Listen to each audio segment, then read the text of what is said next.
Hey everyone, I'm chatting to Lauren today. Hi. Lauren, you are my go-to copywriter and you have done most of my clients' copy. Please tell me a little bit more about yourself. How long have you been doing this? What inspires you? All that kind of stuff. Yeah, Carol, you're my go-to graphic designer. Whenever I'm talking to somebody and I'm like, "Oh, you're using Carol, right?" If they say no, I'm like, "Oh, my brain doesn't even like compute that." Like, why would she wish there's nobody better than Carol? Like, I don't understand. So I'm super excited to know you and to be a part of your genius. So what I help people with as a copywriter, so I help you guys find your voice, I help you nail your messaging, and I help you write incredible sales copy. So I'm actually going to spend a little bit of time today going into each of those pieces so that you guys have a really clear blueprint on how to move forward when you're writing your website, when you're writing your social media posts, when you're writing your sales pages, all of that stuff. So we're going to cover each of them one at a time. So the first thing that I want us to start with, Carol's that's cool. I'm just like, Go for it. going. Okay. Go, go. So the first thing I want to start with is nailing your messaging, because this is the bit that people find really, really hard or they skip it altogether. And when you are a coach or you're a service provider or you're doing something where there's a lot of people who do things that are similar to you, your message is the thing that keeps you going, and the message is the thing that makes you stand out. Your voice also. So we'll talk about that as well. But the most foundational thing for your brand is your message. And it comes out in your brand photos, and it comes out in your graphic design with Carol, and it comes out in your copy. So how do we find that big, amazing brand message? I want to introduce you guys to an exercise that I learned from the book Story Wars, which is my absolute favorite book on copywriting and messaging in the world. It's amazing. You'll read it and it'll make you kind of angry because you'll be like, oh, now I understand that the whole world is built on messaging and marketing, because it is. But this exercise is really, really powerful and really, really important, especially if you're like struggling to write even your homepage, right? This is a really good one for that. So the first thing that we have to identify is we have to create kind of a brand story. So what that brand story looks like is we have to identify who the hero of our brand story is. Just like if you're writing anything, watching a movie, reading a book, there's a hero, right? So you're probably your hero, but also your clients are your hero. They're the true hero of what you do. So you have to identify who it is you're serving. Who is the hero of your bigger brand story? So that might be like, a lot of my heroes are multiple six-figure, seven-figure coaches, chicks who serve other chicks. They're really global. They have really big international brands. They have like communities in the tens of thousands. They love to be featured in places like Forbes and Business Insider. They have kind of rebellious souls, and they want to change the world. And so those are my heroes. So I would ask you guys to identify who are the heroes of your story. This might be you a few years ago, or it might be someone completely different, but that's the very important first piece. The second piece we have to identify is who is the villain of your story. Now, this doesn't have to be a person. This can be a way of life. This can be a situation. So for me, when I started my business, my villain was leading a mediocre life. Like, I didn't want to lead a mediocre life. Like, to me, that is the most evil, horrible, awful thing that I can think of, is like being in a 9-to-5, being like a wife with a picket fence and 2.5 kids, like living the traditional like life path that's just pointed out for me. That was my villain. That's also the villain for all of my clients too. So my clients don't want to be mediocre. My clients don't want to be ordinary. My clients don't want to work in a 9-to-5. So what is the villain? What is your hero fighting against? The third thing we need to identify is the conflict. So the conflict is how that's showing up in their day-to-day life. So for example, let's say you're an entrepreneur who serves other entrepreneurs and they want to leave their 9-to-5. How that shows up in the conflict piece, how that shows up in the day-to-day life might be like, I don't want to spend the rest of my life building someone else's dreams instead of my own. I hate the commute to work every morning. It makes me like want to crash my car into a guardrail just so I can like go to the hospital and have like an extra week off of work. Like it might be like I read Marie Forleo's, I watch Marie TV like all day when I'm at work, and I'm just like miserable thinking about how she's out there building her dreams and I'm not. So what are those conflict pieces? What is the nitty gritty daily struggle and the ways that that villain shows up for them? And then we need to identify the resolution. So the resolution is what it looks like on the other side, what the happy ending looks like. So the happy ending for someone who doesn't want to be in a 9-to-5 would look like striking out on your own, starting a business, finding a way to do it, working for yourself, being on your couch in your pajama pants, and like having amazing interviews with like one of your best business besties who lives halfway across the world, right? Like this is what a resolution looks like. So once you've done all of that, you've done your hero, you've done your villain, you've done your conflict, your resolution, there will be a bigger moral. And your bigger moral is basically the belief or the lesson in the brand story. So let's say if we run you through your brand story as someone who helps entrepreneurs leave the 9-to-5, it's like, you were in your 9-to-5, you hated it, it showed up in all these different ways, you broke out on your own and started a business. The moral might be like, it's possible. Like it's possible for anyone to leave their 9-to-5. I'll show you how to do that. So what is the bigger lesson or the big thing that you stand for or the big takeaway from this brand story? And that is your big message. So when you're coming up with your photos, everything needs to be around this feeling of like, freedom and breaking free. When you're doing your graphic design with Carol, like it needs to have the feeling of freedom and breaking free. So that's probably a lot of white space and like, you know, maybe blues and greens. Carol would know better than I would what the colors of freedom are, but like, and in your copy too, it needs to have that feeling and evoke that feeling. So that is how you come up with your bigger message. And once you do land on your moral or that big lesson, that's usually what goes in your homepage banner on like the very first thing that people see when they land on your website. It's usually like a photo of you and like a big punchy line of text of copy. It's that's where I have people put their moral. So that helps you come up with your bigger brand message. So like, for example, we'll use me and I'll do me very fast. So my big brand message is all about helping people share their voice fearlessly. So the way that shows up is they're not showing up on social, they're not writing their social media posts, they're not taking pictures, they're not doing live streams, they're not writing their website copy, they're not putting themselves out there, and they're not getting clients.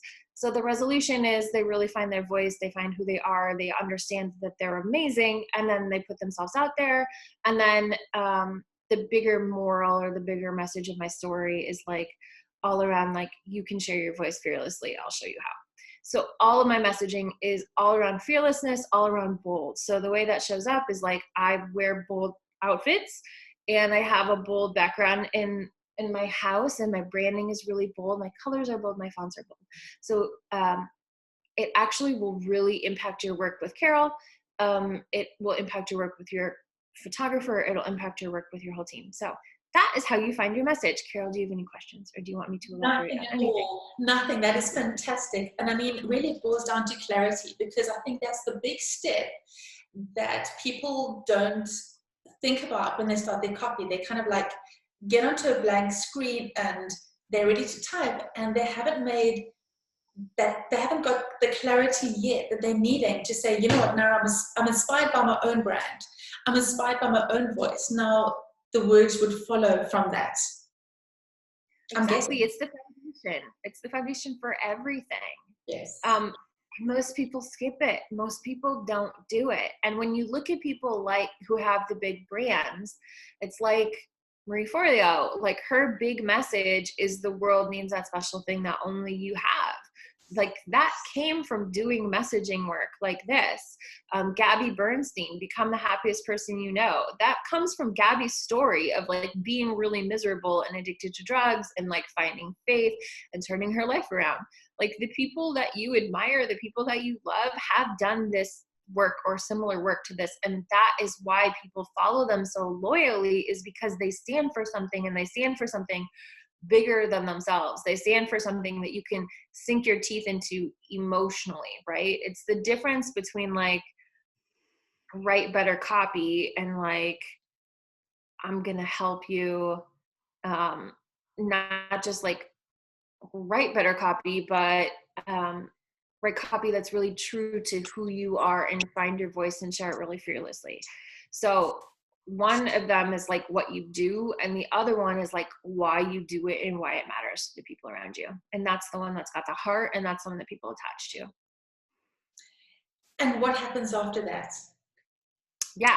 So the first thing you do is you find your message. The second thing you do is you study your voice. You create like kind of a brand voice. So when we're talking about being a coach or a service provider online, and there are lots of other people who do it. So the first thing that sets you apart is your message. The second thing that sets you apart is your voice. So I have a second little exercise that I like to walk people through, because I'm a nerd for exercises. Okay, this is fun. So I'm going to, it's a twofer. It's a two-part exercise. So I'm going to teach you guys about audiences for a second. So there was this process communication model thing developed in the 1970s, and it's being used around you all the time. So NASA uses it, Coca-Cola uses it, McDonald's uses it, presidential candidates use it. And it basically breaks people down into, there's technically 6 categories, but about 70 or 75% of people fall into 3 of them. So I teach 3 because your brain goes 1, 2, 3, many. So we're just going to ignore the other 3 because your people probably aren't them. Your people are probably one of these 3 things that I'm about to teach you. So the process communication model categorizes your person and then identifies what inspires them to take action. So the first group of people are thinkers. So thinkers are people who are inspired to take action by logic. So thinkers love step-by-step formulas. Thinkers love facts. Thinkers love numbers. Thinkers love charts. Thinkers love like results. So if you're selling a car to a thinker, you're focusing on like the miles per gallon that car gets. It's very logical. The second group of people are your harmonizers. So your harmonizers are people, if your thinkers operate from their brain, your harmonizers operate from their heart. So your harmonizers are your feeler people. They love compassion. They love stories. Like if you see one of those, I don't know if they have these in like Africa, Carol, but here in the States, do you know what the ASPCA is? ASPCA? It's like a group that helps like dogs and cats. Okay, yes. And so they have these like super emotional video, like commercials where it's like the slow pan, with like all of these animals in cages, and then like Sarah McLachlan music playing over the top of it. And it's like the most heart-wrenching, emotional thing you've ever seen. And you're like, the puppies, like I have to just do something about the puppies. Like if you have that reaction to something like that, you're a feeler, you're a harmonizer. I'm a harmonizer. So you're really driven by stories. So like, here's a perfect example. Have you seen the video of the sea turtle with the straw up its nose? No, but something similar. Okay. Yes. Okay. Yeah. There's this video, it went viral with like the straw up the sea turtle's nose, right? And so a thinker would be like, there's all of this plastic in the ocean, like bajillion tons of plastic in the ocean. We should do something about it. A harmonizer is like, I can't hear you. But if you show a harmonizer the video of the turtle with the straw up its nose, the harmonizer is like, we have to do something about the ocean. So like the way to speak to a harmonizer is to tell stories. A lot of like client results, a lot of your own personal stories, like connecting heart to heart. And then the last group of people is the rebels. So the rebels are funny, quirky, weird. They're fringe people. Like if your thinkers are operating from their head, your harmonizers are operating from their heart, your rebels are operating like from their solar plexus chakra. So like they're all about like power and sticking it to the man and being subversive and fringy. And they have like they have tattoos, and they're really funny. So like the rebel people love things that are like pattern disruptors. They love things that are bold, and they love things that are humor. So like memes really like work for rebel people. So you have to identify who your audience is, and your audience is probably the same as you. So I'm a rebel, really strong rebel, and a harmonizer. So I attract the rebel harmonizer combo. Carol, of those three, which one do you think you are? I would be the heart one, definitely. Definitely. Yeah, the heart one. So you attract a lot of harmonizers, which makes sense because I've seen your beautiful graphic design, and there's like a lot of like really soft elements and feminine elements to what you do. Like it's very, like, you know, makes you feel things. So that's the first bit of finding your voice, is like identifying who you are and who your audience is. People always ask, okay, well, once I have that information, do I try to speak to all three, or do I choose one? Because maybe you identify as all three. Some of my clients identify as all three. You can do both. So you can choose to speak to all three. That's not my preferred method, but you can. I think it's better to pick one as your primary and target those people. And if you really do have two, like I really do have two, like I really do have the rebel harmonizer crossover, I pick the rebel as my primary because most people are rebels, and then I integrate the softer side with the stories and things like that into my writing and into my copy. So that's the first part of finding your voice, is identifying your audience type and how they like to like receive information. The second part of identifying your voice is I'm going to walk you through another exercise because I love exercises. So the first part is identifying, there's 4 little steps here. The first part of finding your voice, part 2, is identifying your brand essences or your brand feelings. You probably do this with Carol. But like your brand essences or your brand feelings are like 3 to 5 words that you want people to feel. You can think about it as your vibe. When they read your copy, when they go to your website, when you see your photos, you want to pick 3 to 5. An easy way to find these is to ask your clients or your friends to describe you in 3 to 5 words. But for example, mine are like, goddess comes up a lot, witch comes up a lot. So my brand vibes are goddessy. There's a little bit of witchiness that's happening. Bold, but bold is like the primary one. Bold is the one that comes up over and over again. And so all of my stuff is really bold. So powerful comes up a lot. So like those are the essence that my brand voice is built on. The second bit is what you want to be known for. So this is like what you do that's different than other people. This is what your people are searching for.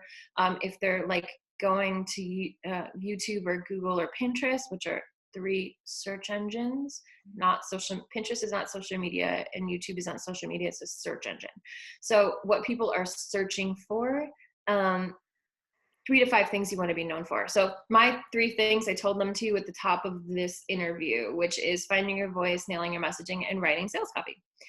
So what are the 3 to 5 things you want to be known for? So you create all of your content around those 3 to 5 things.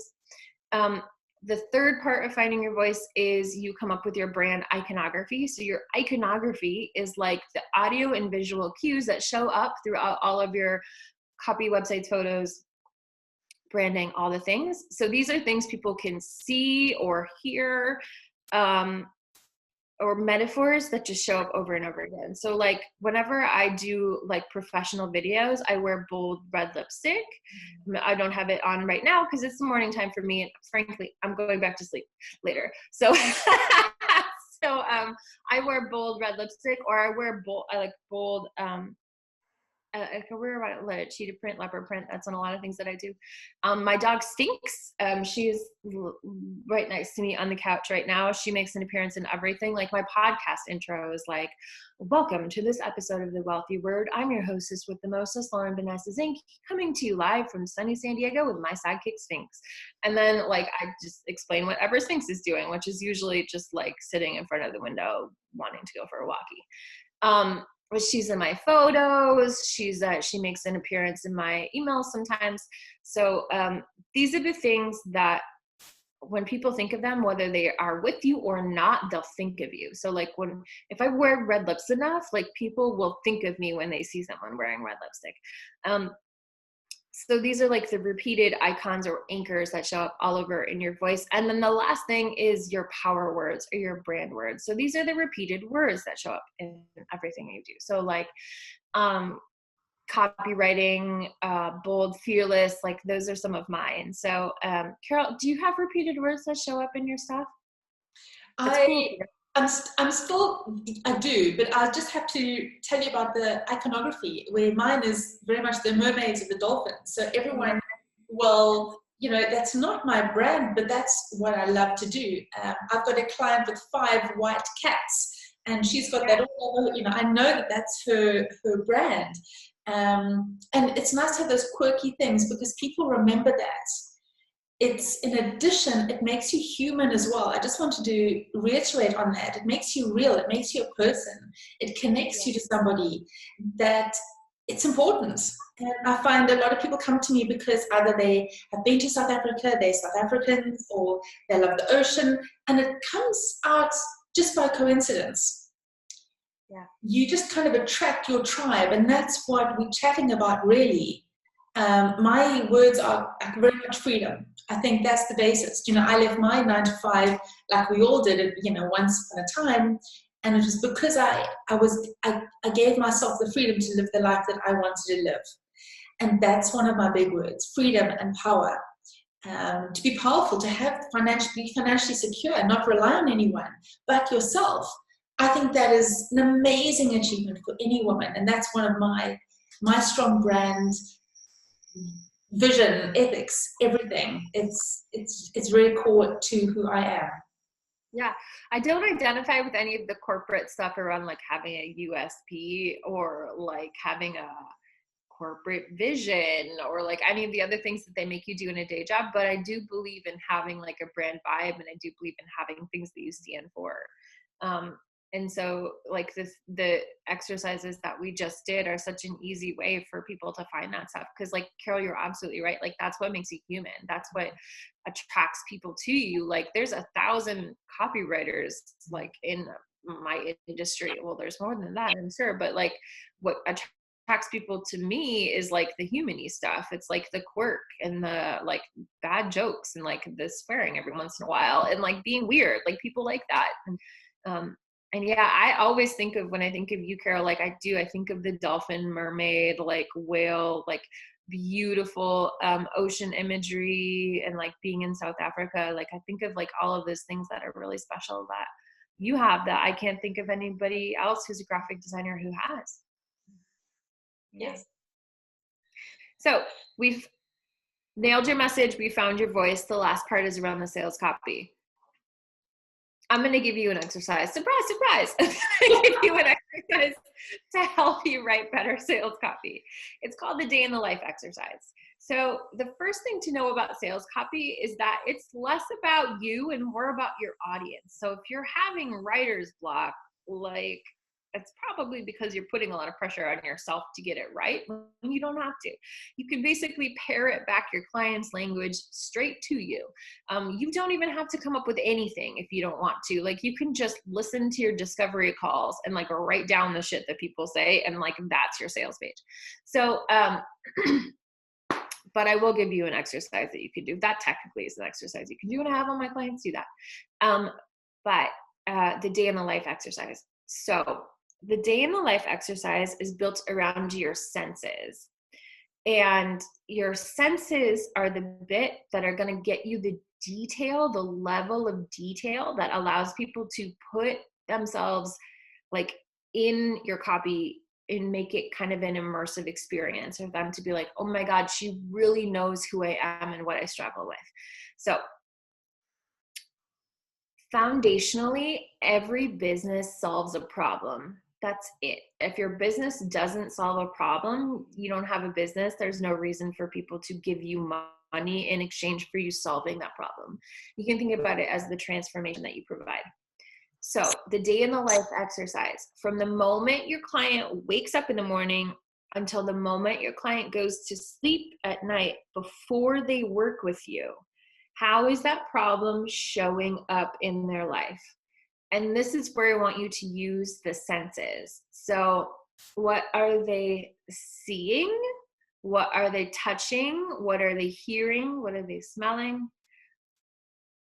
What are they tasting? Like, I forgot a sense. What are they tasting?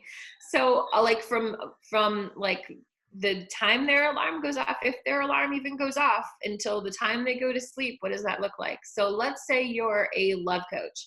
So from the moment your client wakes up in the morning, they wake up alone. They're feeling like they like roll over in their bed and they see that it's an empty space, right? So that's like one thing that they're seeing.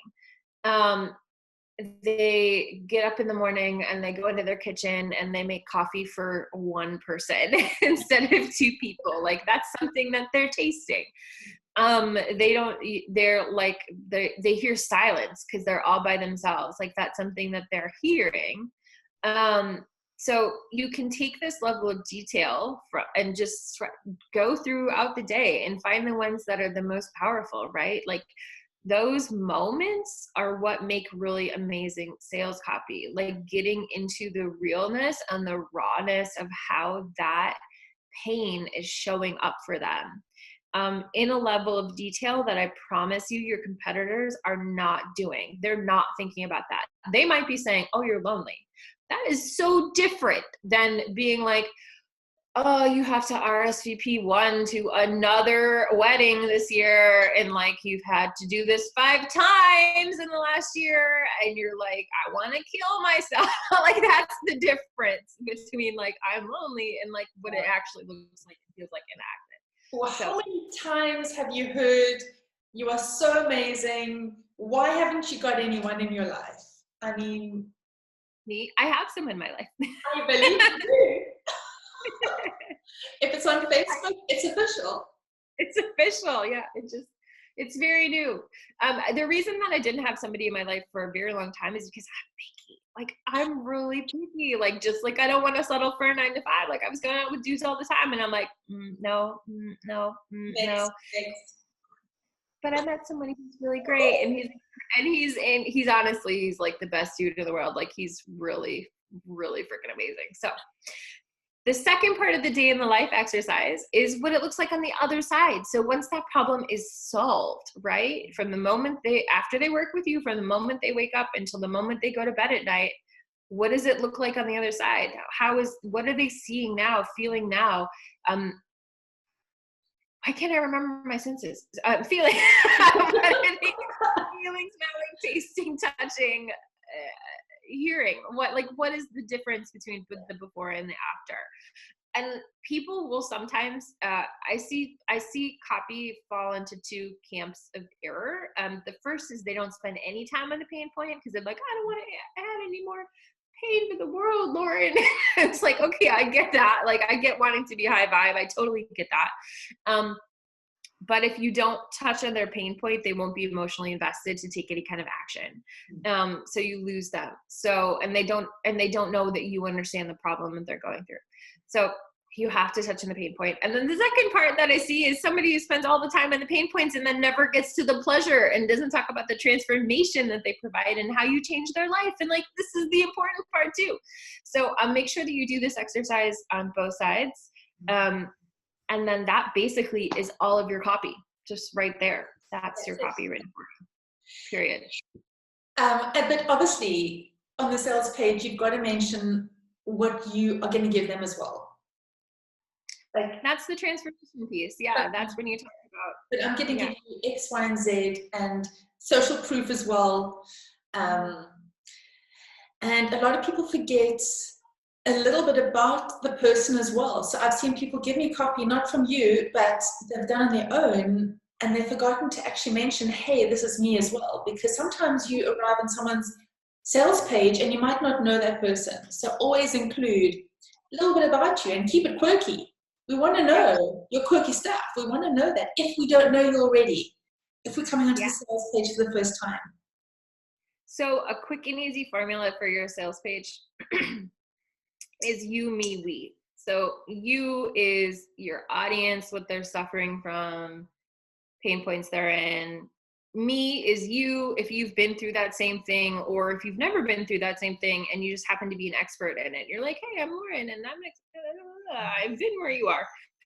Or I've helped thousands of people with exactly what you've struggled with, and introducing yourself exactly like you're saying, Carol. And then the last bit is the we, and then that's the package and how you work through this process together and what's included and all of that. So yeah. And that's it. I like it because it's simple. You don't have to overthink it.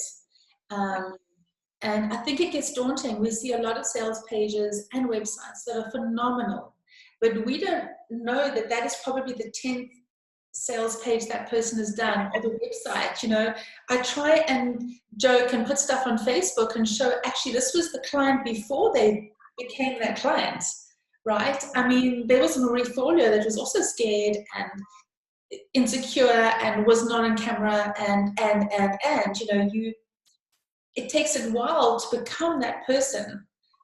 So I also say with my clients, I design for people that are going into who they are being.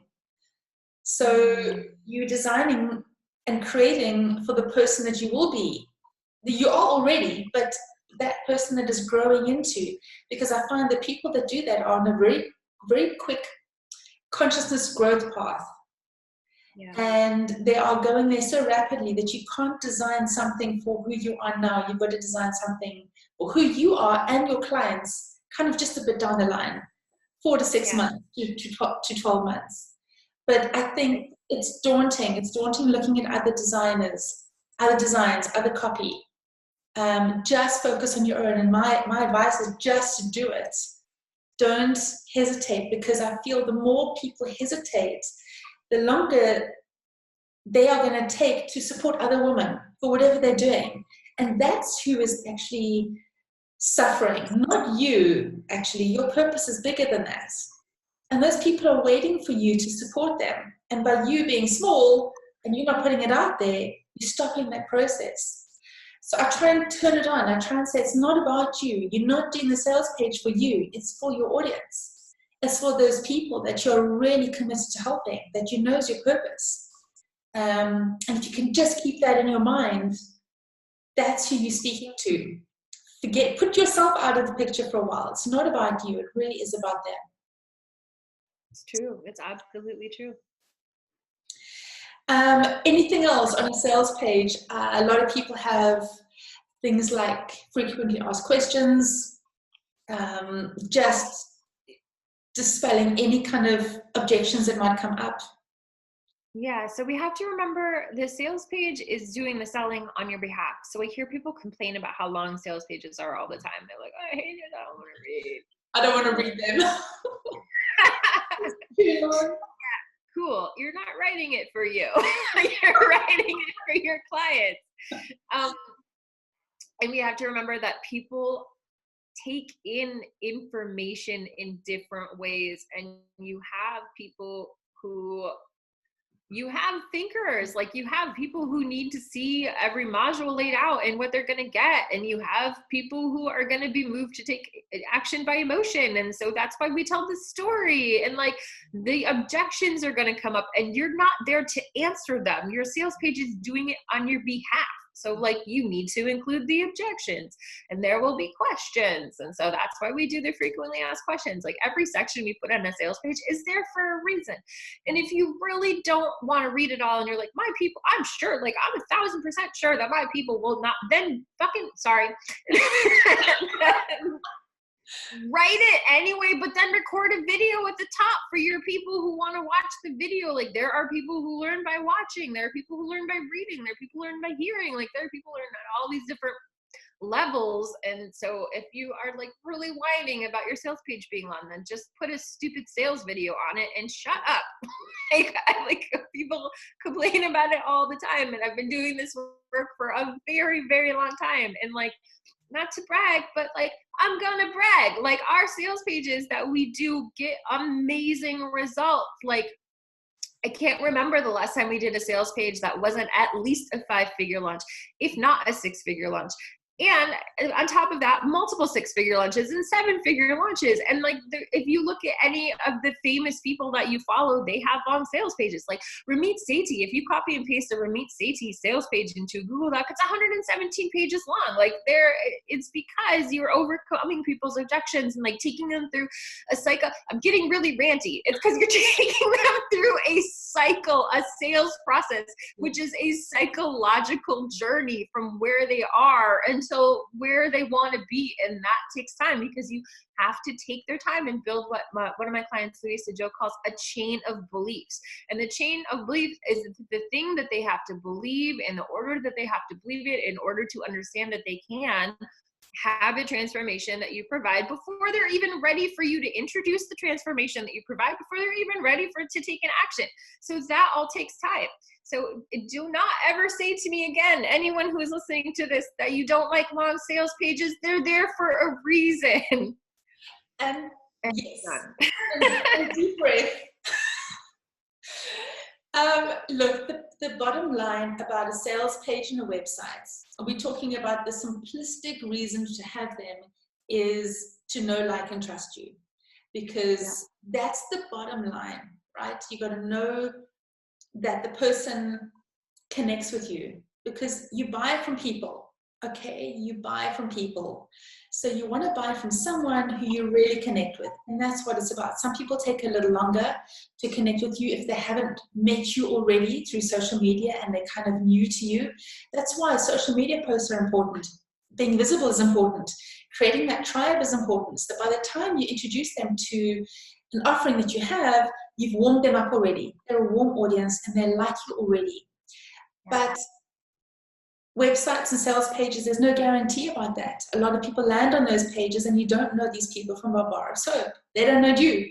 And it's about creating that like factor. And I always say also, you don't want the wrong people to be joining up to your programs and to your offerings and your retreats because it's going to cause you more hassle than it's worth.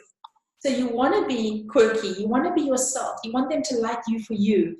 So you want to repel the people that are not who you are. And that's okay because there is another person out there for them. That's what it's about. I'm all about niching. So the more we can niche and get really clear on our audience and what we can give them, the more they're going to just get and say, damn, this person is my soul sister. I just feel it. I'm a feeler person. I feel that is the right offering for me, and I'm going to press play and say buy now. Press that button and say buy now. That's my advice to people. You want to tell the people that aren't going to be part of your tribe, there's someone else there for you. So don't try and cater for all audiences. Be very, very specific on who you are wanting to work with and be very clear about that. And I'm apologetic about it. I'm apologetic about it. Briefly, let's chat quickly about website pages. A lot of people come to me, and now 5 years ago, 10 years ago, the whole thing was to have a whole bunch of like 20 pages on the website. Now we're looking at around 4 pages. With one being a sales page. And my ideal would be, and this is conversation, tell me what you think, a homepage, an about page, work with me. Sometimes there's a blog or a podcast or something like that. And then the 5th page, my suggestion would be your main offering, your big sales page. That could be part of your website or could have a different URL, but definitely linked up. I think gone are the days where we have a page just dedicated to the contact, dedicated to praise, dedicated to, a whole bunch of unnecessary things, all of your qualifications. We don't need to know that. Yeah, I do 3 pages when I do a client's website. I do the homepage, I do the about page, and I do the work with me page, which is usually for me and the copy that I write, usually is the signature way of working with you. Like when I think about all of the different ways that you can work with someone, they're usually not coming to your website and like cold and buying from you, they're usually coming in through some kind of funnel. So like if you go to people's, like some of the bigger people's websites, they won't have any way to work with them on there. And it's because you have to be a pre-qualified lead by going through a webinar or coming in through some kind of freebie. So like, I usually just do like your signature coaching program sales page on your website. But we can do like, if we were doing a work with me page, we could do like, here are all my programs and like little blurbies and like sign up to be notified when the wait list opens. That's fine too. But yeah, I totally agree with you. Like it's not complicated. Like it's 3 pages, maybe 4. Yeah. And a podcast and a blog page, the podcast, or a blog page, they're good for increasing the like, know, and trust factor, but they're also good for SEO.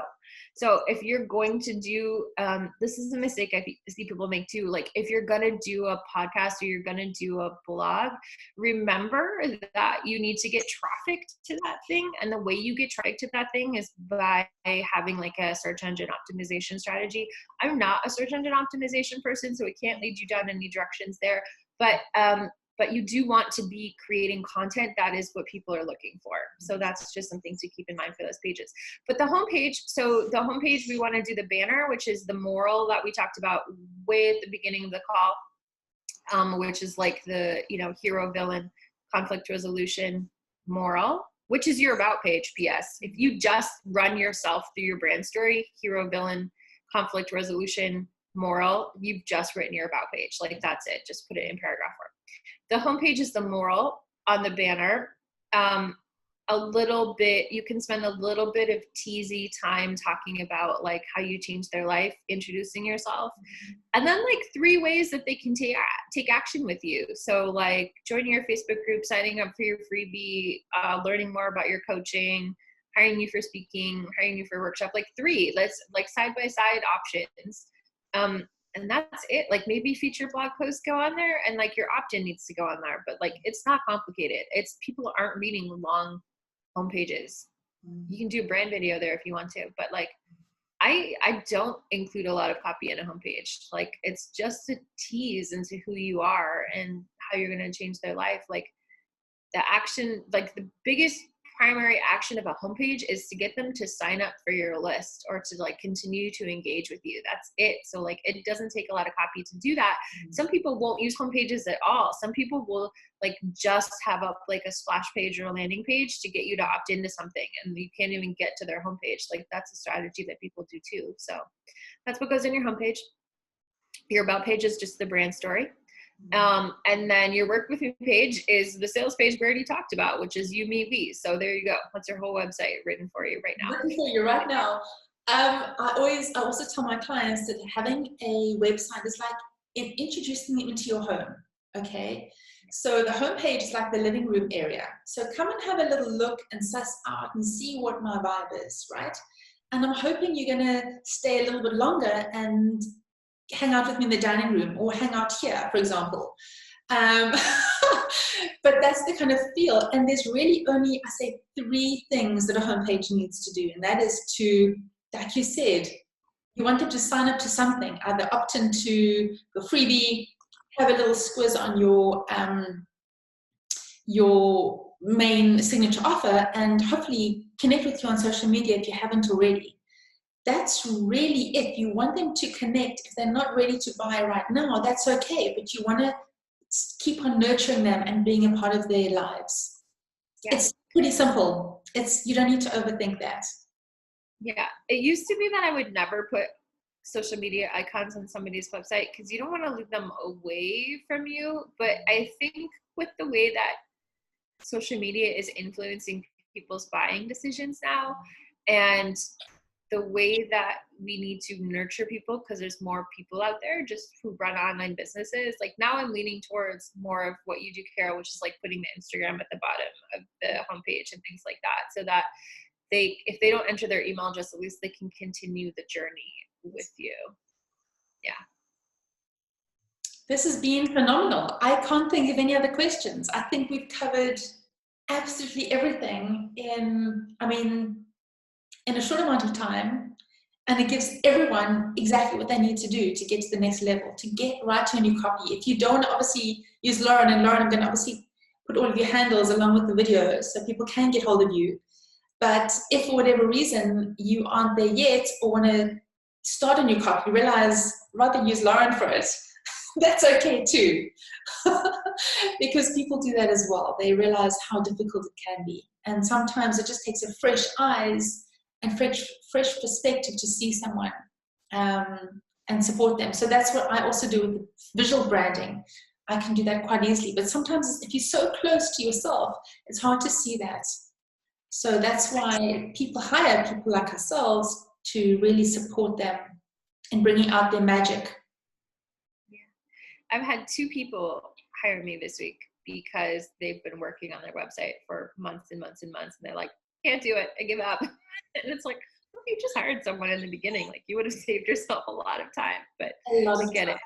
People aren't always in that space, in the headspace or financial space to hire somebody. So hopefully today's training helped you guys get some more clarity, gave you some clear action steps that you can take moving forward that's going to get you the end result that you want, which is amazing copy and clients who love you and speak to your soul. Yes. And I can't emphasize how much the copy is so important. It's so important. So thank you. Thank you, my dear, for your time. Have a beautiful rest of the day. Well, sun has set now, and for you, it's just starting. Thank you for having me, Mila. Cheers. Bye. Bye. Mm-hmm.